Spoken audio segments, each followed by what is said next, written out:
sign. The sign that most people know. We have our moon sign and our rising, also known as our ascendant. These are called our big three, and they are like the main three parts of our personality, but technically we have an entire birth chart.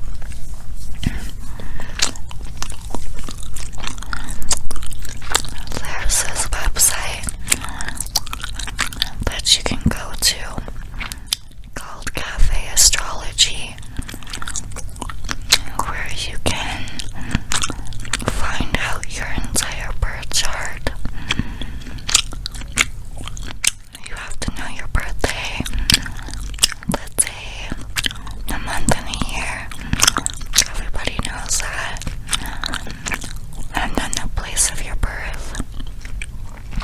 You also have to know the exact time that you were born.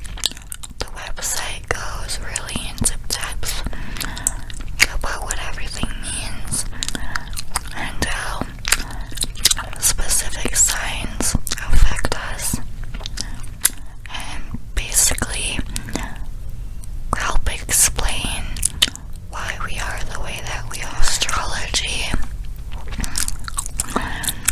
is kind of like a guide. It kind of gives us a better insight about ourselves. Like, even though you might know something about yourself, sometimes just having it like put right in front of your face can make you go, oh shit, I am like that.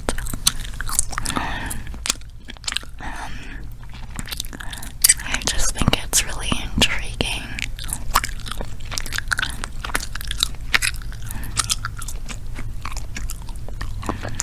So, back to the website. It goes pretty in depth. Sometimes though, I'll go on YouTube and look up my signs and like what it means, because sometimes it's just nice to listen to somebody talk about it instead of read about it, you know, because they really do give you a lot of information. But I find watching other people talk about it is like more easily digestible, if that makes any sense.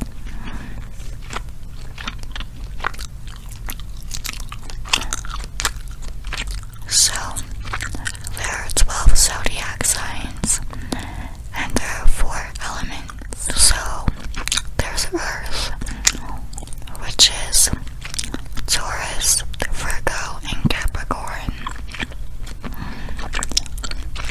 Then there's Air, which is Gemini, Libra, and Aquarius. A lot of people tend to think that Aquarius is a water sign because agua. But it's an air sign that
version